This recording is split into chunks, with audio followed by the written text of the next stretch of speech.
नमस्कार। आज हम एक बहुत ही दिलचस्प और थोड़ी चौंकाने वाली कहानी पर बात करने वाले हैं। अर्चिता फुकान।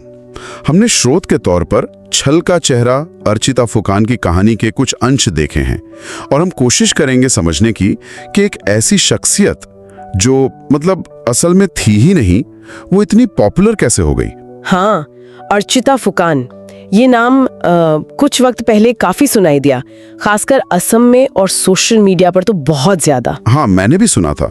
एक उभरती हुई मॉडल, इन्फ्लुएंसर, है ना? बिल्कुल, ग्लैमर आइकन कहा जा रहा था, लोग फॉलो कर रहे थे, तारीफें हो रही थी और स्रोत तो यहाँ तक कहते हैं कि उन्हें इंटरनेशनल लेवल पर भी पहचान मिल रही थी। सुनने में तो ये एकदम किसी राइजिंग स्टार की कहानी लगती है। लगती है, बिल्कुल लगती है। पर यहाँ एक बड़ा पेच है, जैसा स्रोत बताता है कि अर्चिता फुकान असल में कभी थी ही नहीं।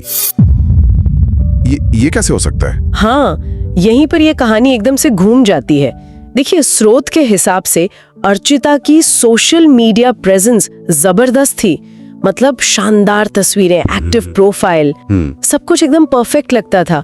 और कुछ तस्वीरें तो जैसा स्रोत में मेंशन्ड है, एडल्ट फिल्म स्टार केंद्रा लस्ट के साथ भी थीं, जो वायरल हुई। ओह, केंद्रा लस्ट के साथ? हाँ। अरे। और इससे लोगों का यकीन और भी पक्का हो गया कि भाई ये तो असम की अगली बड़ी चीज है। अच्छा, तो ये तस्वीरें वगैरह ये सब रचा कैसे गया था फिर?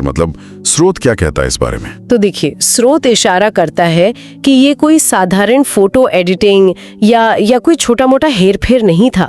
ये पूरी की पूरी पहचान, अर्चिता का चेहरा, उनका पूरा व्यक्तित्व, ये सब आर्टिफिशियल इंटेलिजेंस एआई से बनाया गया था। एआई से पूरी पहचान? हाँ, पूरी पहचान। वो जो आजकल advanced AI image generation techniques है ना, उनका इस्तेमाल हुआ था। वो इतनी असली दिखने वाली तस्वीरें बना सकती हैं कि फर्क करना लगभग नामुमकिन हो जाता है। अरे बाप रे! एआई अब सिर्फ टेक्स्ट या आवाज तक ही सीमित नहीं है, वो पूरे इंसान बना सकता है, उनकी ऑनलाइन पहचान बना सकता है। ये तो कमाल है। बिल्कुल, और कमाल के साथ साथ सोचने वाली बात भी है। तो स्रोत ये बताता है कि ये धोखा कामयाब क्यों हुआ। क्या सिर्फ वो तस्वीरें ही वजह थी या कुछ और भी था? नहीं, सिर्फ तस्वीरें नहीं। स्रोत के मुताबिक तस्वीरों के साथ साथ एक पूरी कहानी गढ़ी डली थी। अच्छा। रेगुलर पोस्ट्स आते थे, शायद कुछ नकली इंटरैक्शन, कमेंट्स वगैरह भी मैनेज किए जाते होंगे। और जैसा हमने कहा, जानी मानी हस्ती जैसे केंद्रा लस्ट, उनके साथ दिखने वाली तस्वीरों ने विश्वसनीयता की एक परत बना दी। ये केस दिखाता है कि कैसे एक एआई से बनी पर्सनालिटी न सिर्फ फेमस हो सकती है, बल्कि असली दुनिया में भरोसा और एक हद तक, जैसे मैंने कहा, विश्वसनीयता भी हासिल कर सकती है।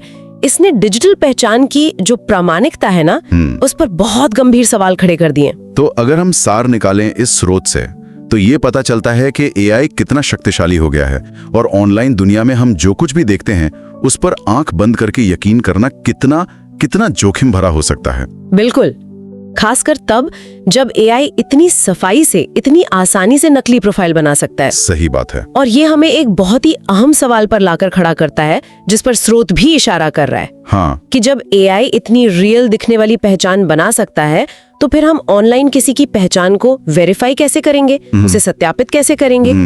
ये तो बड़ा सवाल है। हाँ, और भविष्य में इस तरह के और भी ज्यादा सोफिस्टिकेटेड धोखों से खुद को, समाज को कैसे बचाया जा सकता है, ये वाकई एक बड़ी चुनौती है और इस पर हम सबको सोचने की जरूरत है। बिल्कुल सही कहा, ये वाकई में सोचने वाली बात है।